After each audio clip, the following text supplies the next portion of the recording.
Depuis Night of Champions 2023, la WWE a décidé de revenir sur un format qu'on a toujours connu, à savoir 2 champions du monde, un à Raw et l'autre à SmackDown. Et qui d'autre de mieux que Seth Rollins pour représenter le show rouge en tant que premier champion du monde poids lourd à la WWE. What's up et catchadit, c'est Jimbo, et aujourd'hui j'ai décidé de braquer les projecteurs sur Seth freaking Rollins.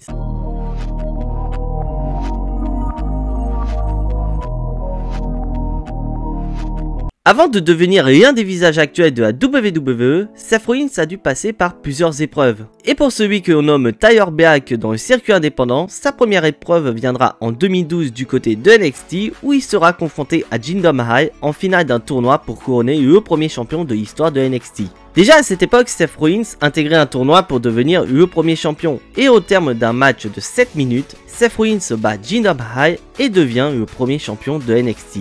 Et cette image historique de Seth Rollins aux côtés de Triple H et de Dusty Rhodes, 2 visages de NXT, montre que Seth Rollins est promis à un brillant avenir à la WWE.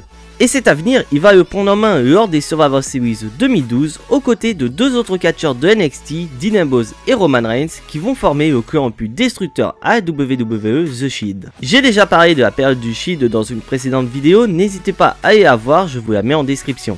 Mais ce qu'il faut retenir de Seth Rollins dans le Shield, c'est qu'il était celui qui faisait en sorte que le clan n'explose pas. Notamment quand Dean Ambrose et Roman Reigns se battaient pour devenir le leader du Shield, avec un Dean Ambrose champion des États-Unis et Roman Reigns qui venait de battre le record d'élimination au Royal Rumble, mais vous allez voir que ni un ni l'autre n'a détruit The Shield. Car suite à une rivalité qu'ils ont remportée face à Evolution, on se demande que va être la suite pour le Shield. Et bah la réponse est toute simple. À la surprise générale, Seth Rollins frappe Roman Reigns dans le dos, trahissant ses partenaires du Shield et rejoindre ainsi l'autorité. Et avec un Seth Rollins qui est présenté comme futur de la WWE au sein de l'autorité, tu t'attends à voir ce dernier être mis en avant pour atteindre les sommets. Et cette volonté de faire de Seth Rollins un futur main eventer va voir le jour à Money in the Bank où ce dernier, avec l'aide de Kane, va remporter la mallette Money in the Bank et ainsi devenir le plan B de l'autorité. Mais il va y avoir des tensions au sein de l'autorité entre Randy Orton et Seth Rollins, ce qui va conduire à l'exclusion de la Vipère. Avec Orton écarté, Seth Rollins est de plus en plus mis en avant, notamment lors des Survivor Series où il sera le capitaine de son équipe. Et bien que Seth Rollins soit récompensé pour avoir réussi à faire revenir l'autorité, il ne parviendra pas à récupérer le titre de la WWE des mains de Brock Lesnar lors du Royal Rumble. Par contre, un certain Roman Reigns va remporter le Royal Rumble et se dirige vers WrestleMania pour affronter pour la première fois Brock Lesnar. Et avec cette victoire de Roman Reigns, la carte de WrestleMania commence à voir le jour sans la présence de celui qui est présenté comme le futur de la WWE. De plus, lors de Fastlane, Randy Orton fait son retour pour se venger des attaques qu'il a subies des mains de Seth Rollins. Et un match sera organisé entre les deux à WrestleMania 31 et dans le deuxième match de la soirée, Seth Rollins va perdre le match en subissant le plus grand RKO de l'histoire et avec cette défaite, on se dit que la soirée de Seth Rollins est terminée. Et non, elle ne fait que commencer. Car dans le main event entre Roman Reigns et Brock Lesnar, Seth Rollins va nous faire une dinguerie en encaissant sa mallette Money in the Bank et remporter le combat en volant la vedette à Roman Reigns. Et franchement, selon moi, ce cash-in de Seth Rollins est tout simplement le plus grand cash-in de l'histoire de la WWE. Car avant Seth Rollins, personne n'avait cash-in sa mallette à WrestleMania. On peut par exemple citer Dolph Ziggler qui avait cash-in sa mallette en 2013 au lendemain de WrestleMania 29. Mais le plus important, c'est que personne n'avait cash-in sa mallette en plein match. Donc de ce fait, quand Seth Rollins a décidé de cash-in sa mallette, le match 1 contre 1 entre Roman Reigns et Brock Lesnar s'est soudain transformé en un match triple menace. Et c'est donc Seth Rollins qui quitte WrestleMania au sommet, qui va continuer à gravir les échelons petit à petit en battant Randy Orton et Dean Ambrose. Mais Triple H lance une ultime épreuve à Seth Rollins pour le désigner comme futur de la WWE. Et pour cette épreuve, Seth Rollins va avoir du pain sur la planche car Brock Lesnar fait son retour et il est désigné par l'autorité pour affronter Seth Rollins à Battleground. Mais suite à une intervention de Undertaker qui veut se venger de Brock Lesnar pour avoir brisé sa streak à WrestleMania, Seth Rollins va réussir à conserver son titre de champion. Merci Undertaker. Mais cela va permettre à Rollins de se lancer vers une rivalité totalement dingue. Car John Cena, qui est devenu champion des États-Unis, accuse Rollins de faire diminuer le prestige du titre de la WWE, alors que lui, il fait gagner des niveaux au titre de champion des États-Unis avec ses Open Challenge. Cela va donc pousser John Cena à défier Seth Rollins pour le titre de la WWE, mais tout ne va pas se passer comme prévu pour The Champ. Car l'autorité va profiter du fait que Cena organise des Open Challenge pour faire en sorte que ce soit nul autre que Seth Rollins lui-même qui défie Cena. Le match en soi est assez classique et comme prévu, John Cena va conserver son titre, mais il va se passer quelque chose que personne ne voyait venir. Car durant le combat, Rollins va porter un énorme coup de genou sur le nez de Cena et on va avoir un Cena en sang, mais surtout un Cena avec le nez cassé. Mais cela ne va pas empêcher Cena de faire abandonner le champion, mais avec cette blessure, il va être éloigné des rings et pendant ce temps, Seth Rollins se moquera de John Cena. Cela va donc conduire à un match entre les deux au SummerSlam 2015 où le vainqueur repartira à la fois avec le titre de champion des États-Unis mais aussi le titre de la WWE. Et franchement, n'hésitez pas à aller voir le match parce que c'est tout simplement une dinguerie. Car les deux catcheurs vont nous montrer de quoi ils sont réellement capables. Bon, du côté de Rollins, ce match montre clairement qu'il est formidable. Mais putain, voir John Cena porter un Springboard Stunner sur Rollins, je vous dis, allez voir le match.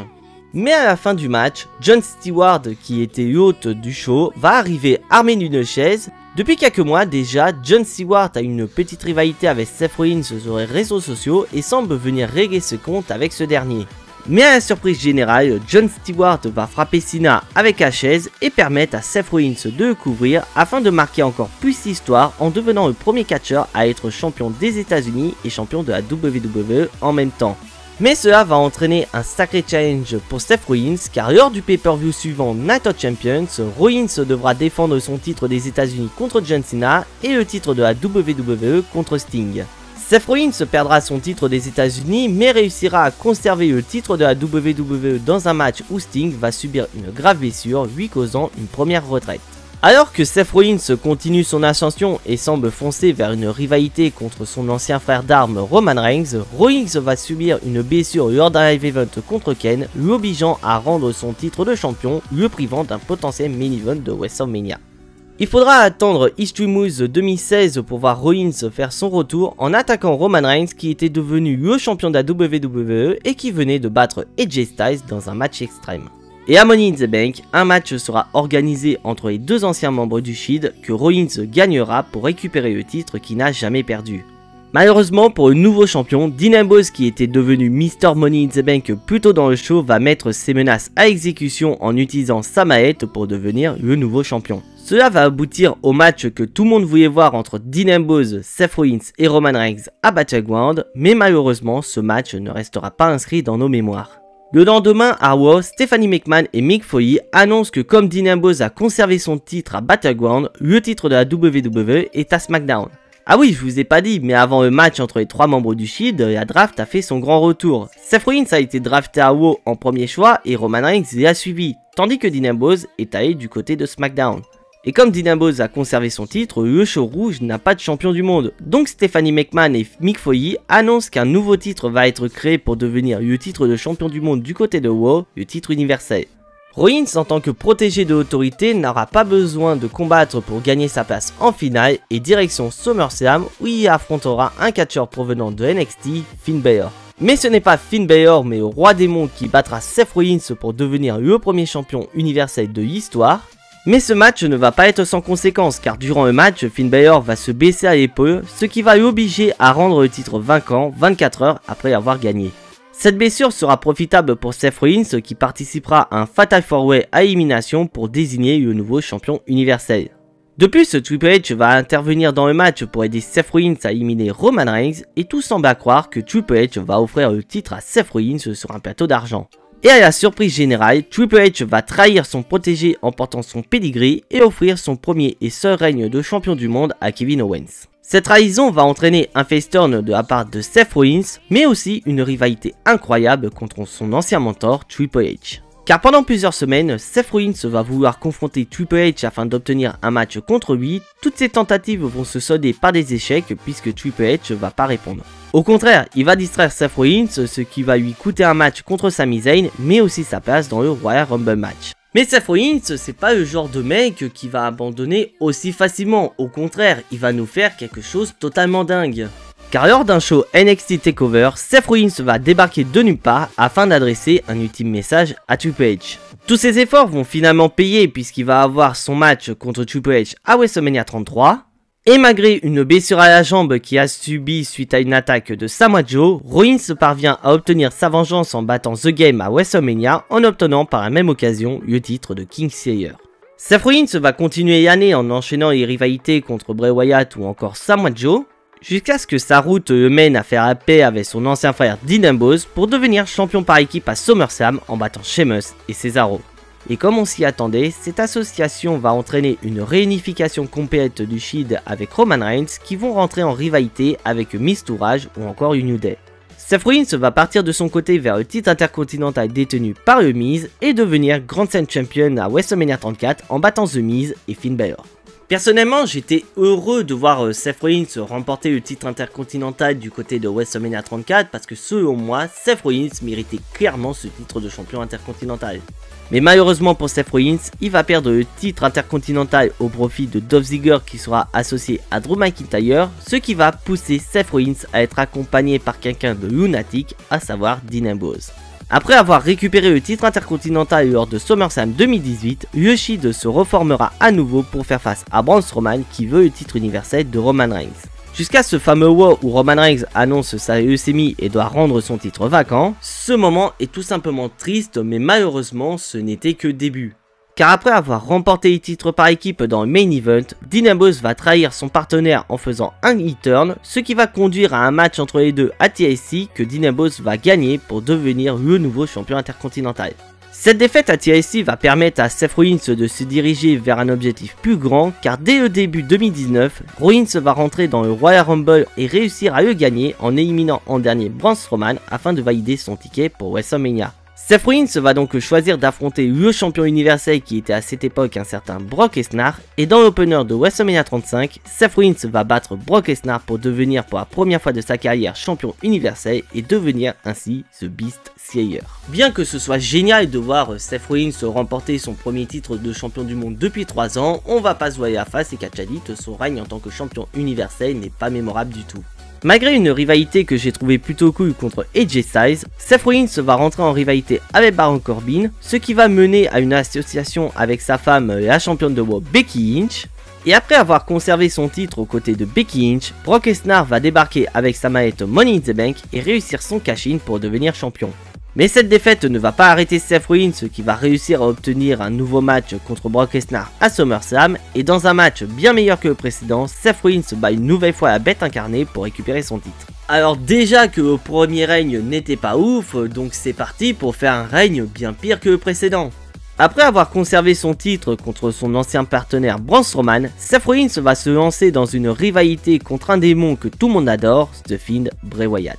Je ne vais pas parler de cette rivalité Catchadit car je compte en parler dans une future vidéo, donc n'oubliez pas d'activer la cloche pour être notifié de la sortie de cette dernière. Mais ce qu'il faut retenir de cette rivalité, c'est la victoire de The Fiend à Kwanjo 2019. Mais cette défaite ne va pas seulement entraîner la perte du titre de champion universel pour Seth Rollins. Car lors des Survivor Series 2019, Seth Rollins va assister en tant que capitaine à la défaite de son équipe et dès le lendemain à Raw, Seth Rollins va commencer un e-turn en disant que si Raw a perdu, c'est la faute de son équipe. Cela va donc entraîner un changement de personnage pour Seth Rollins qui se voit doté d'une mission qui est de sauver le show rouge. Le Monday Night Messiah est né.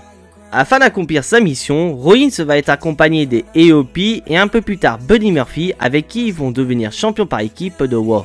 En parallèle, un certain Kevin Owens qui refuse d'accepter les reproches de Seth Rollins, ce qui va conduire à un match entre les deux à WrestleMania 36 où dans une salle vide, Kevin Owens va nous faire l'air dinguerie du show et battre Seth Rollins. Malgré cette défaite, Seth Rollins va réussir à partir en direction du titre de la WWE détenu par Drew McIntyre, mais malheureusement pour le Messi du lundi soir, il ne remportera pas le match et cette défaite va remettre en question les ambitions du Monday Night Messiah.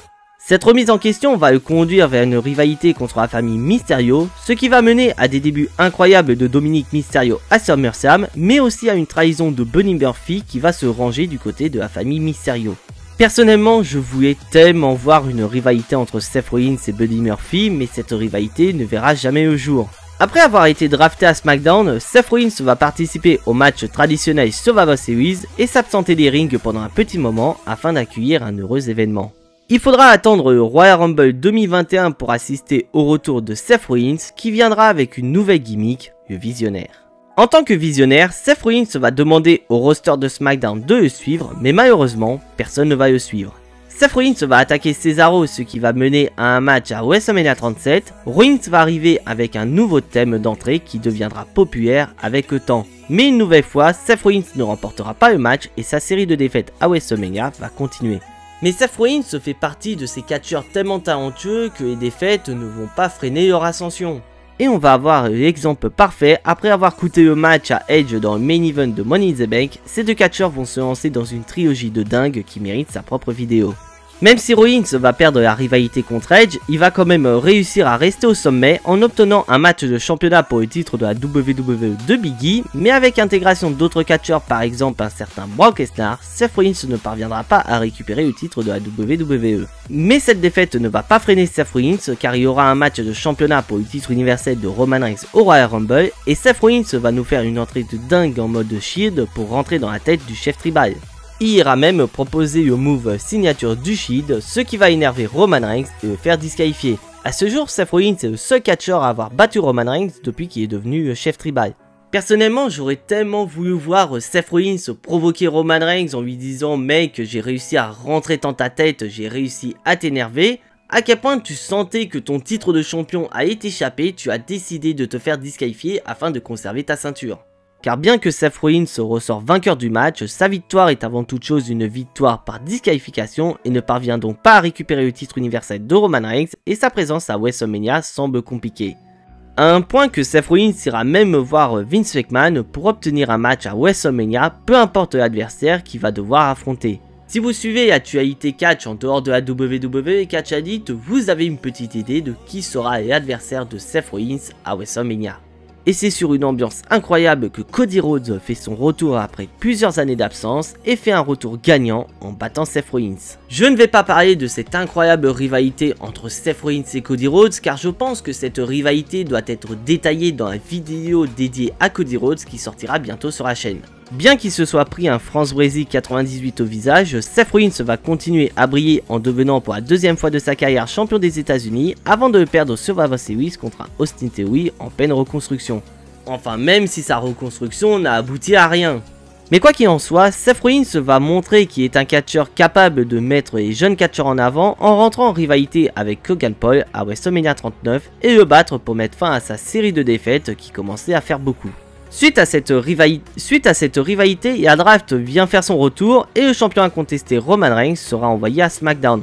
Pour faire en sorte qu'il y ait deux champions du monde, Triple H annonce le retour d'un titre légendaire, le titre de champion du monde poids lourd, et qu'à Night of Champions, on couronnera le nouveau champion. Et comme finale, quoi de mieux qu'une affiche entre AJ Styles et Seth Rollins pour désigner le premier champion du monde.